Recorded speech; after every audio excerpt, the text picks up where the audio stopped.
कैसे हो बच्चों, चलिए आगे देखते हैं।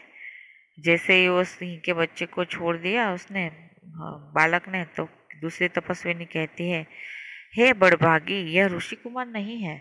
और उसने कहा कि हे बड़भागी, यानी उसको दुष्यंत को कहते हैं कि अरे आपको पता नहीं है कि ऋषि कुमार नहीं है। तो दुष्यंत ने कहा, सत्य है, इस उसके काम ही ऐसे साहस के हैं, यह ऋषि कुमार नहीं जान पड़ता। परंतु मैंने तपोवन में वास देख इसे ऋषि पुत्र जाना था। बच्चे की हथेली को अपने हाथ में लेकर स्वयं से, आहा, जब इसका हाथ छूने से मुझे इतना सुख हुआ है, तो जिस बड़भागी का यह बेटा है उसे कितना हर्ष होता होगा।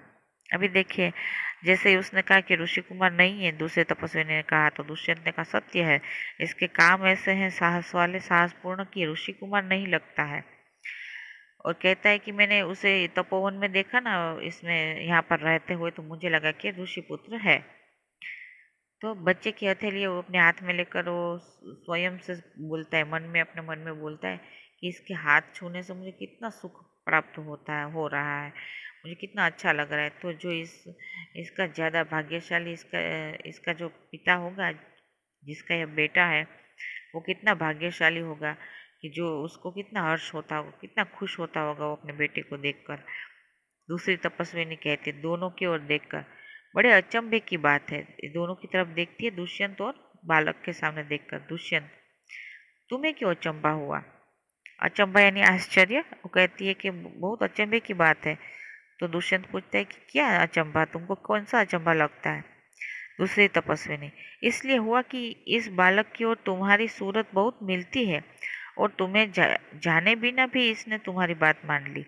दूसरी तपस्विनी कहती है कि मुझे दो बात से अचंभा हुआ, कि तुम दोनों की जो सूरत है, तुम दोनों का चेहरे जो है, दोनों मिलते जुलते हैं, और ये किसी की भी बात नहीं मानता, और इसने तुम्हारी बात तुरंत मान ली। जिसे तुमने कहा तो इसने तुरंत सिंह के शावक को छोड़ दिया। दुष्यंत ने कहा, बच्चे को गोद में उठाकर, हे तपस्विनी, जो ये ऋषि कुमार नहीं है तो किसका वंश है, तो किस वंश का है? अभी दुष्यंत वो पूछता है, उसको गोद में उठाता है बच्चे को, और कहता है कि हे तपस्विनी, ये ऋषि कुमार, अगर ये बच्चा ऋषि कुमार नहीं है तो ये किस वंश का है? दूसरे तपस्विनी, यह पुरुवंशी है। दूसरे तपस्वी ने तुरंत जवाब दिया कि यह पुरुवंशी है। जो ये दुष्यंत है वो भी खुद पुरुवंशी है, ये उसी का बेटा है, लेकिन उसे पता नहीं है। फिर दुष्यंत कहता है स्वयं से, इसलिए इसकी सूरत मुझसे मिलती है। फिर अपने आप से वो कहता है कि इसलिए ये शायद पुरुवंशी है, मैं भी पुरुवंशी हूँ, इसलिए हम दोनों की जो शक्ल है, सूरत है, मैच कर रही है, मिलती जुलती है। बच्चे को गोद से उतारकर, पूरी वंशियों में यह रीति तो निश्चित है कि युवा अवस्था में वे महलों में रहकर पृथ्वी की रक्षा और पालन करते हैं, और वृद्धावस्था आने पर वन में जितेंद्रिय तपस्वियों के आश्रम में वृक्षों के नीचे कुटी बनाकर रहते हैं। देवता जैसी शक्ति वाला यह निडर और असाधारण बालक मनुष्य का पुत्र भला किस प्रकार होगा?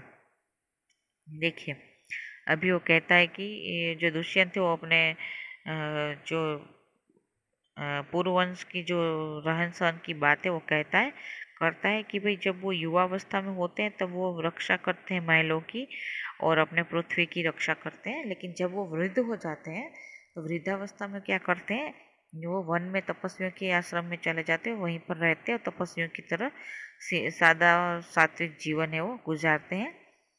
तो वो यही कहता है कि अरे, तो यह शक्ति वाला, इतना यह निडर और साहस वाला जो ये है, ये असाधारण बालक, यह किसी ऋषि कुमार का नहीं हो सकता, यह पूर्ववंशी ही है। दूसरी तपस्विनी, हे परदेसी, तेरा यह संदेश तब मिट जाएगा जब तू ये जान लेगा कि इस बालक की माँ मेनका नामक एक अप्सरा की बेटी है।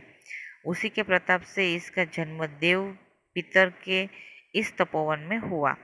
अभी वो दूसरी तपस्विनी वो कह रही है कि हे परदेसी, परदेसी यानी बाहर से, जो बाहर दूसरे देश से आने वाला परदेसी, तुम्हें ये, तुम्हारा यह संदेह यानी जो शंका है तुम्हारे मन में, वो भी मिट जाएगी जब तुम्हें पता चलेगा कि इस बालक की जो माँ है वह मेनका नाम की अप्सरा थी, जो स्वर्ग की, उसकी बेटी है।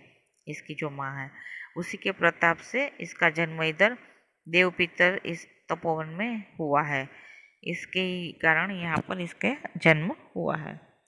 दुष्यंत मन में, यह तो बड़े आनंद की बात सुनाई। इससे कुछ और आशा बढ़ी। इसकी माता किस राजर्षि की पत्नी है?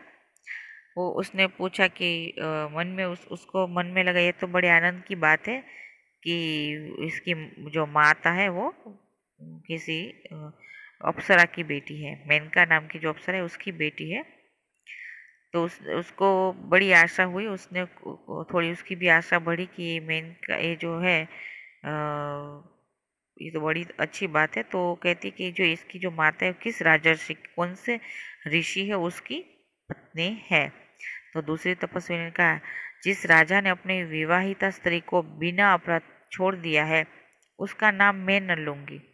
अभी उसने बताया कि किस ऋषि की पत्नी है। तो उसने कहा कि उसके जो ये दुष्यंत थे उसने उसको जो बालक की माँ है जो उसको उसने वहाँ से शकुंतला नाम है उसका वो उसने अपने राज्य से निकाल दिया था। तो तपस्विनी कहती कि इसकी माँ को उसके पिताजी ने वहाँ अपने विवाह करके उसने अपनी पत्नी को छोड़ दिया था कि बिना अपराध के कोई भी अपराध नहीं था फिर भी उसको छोड़ दिया था। तो मैं उसका नाम अपने मुंह से नहीं लेना चाहती।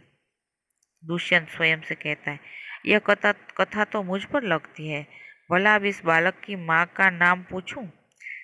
पहली तपस्विनी मिट्टी का मोर लेकर आई। अभी वो अपने आप से कहता है कि अरे ये तो सब मैंने किया है अपनी पत्नी को मैंने निकाल दिया और पूर्ववंश भी है पूर्ववंशी भी है तो ये सारी कथा तो मुझ पर ही ये लग रही है। तो इसकी माँ का नाम ही मैं पूछ लेता हूँ ताकि पता चले कि ये किसका बेटा है। तो तभी उतना वो सोचता है तभी पहली तपस्विनी वो मिट्टी का मोर लेकर आती है।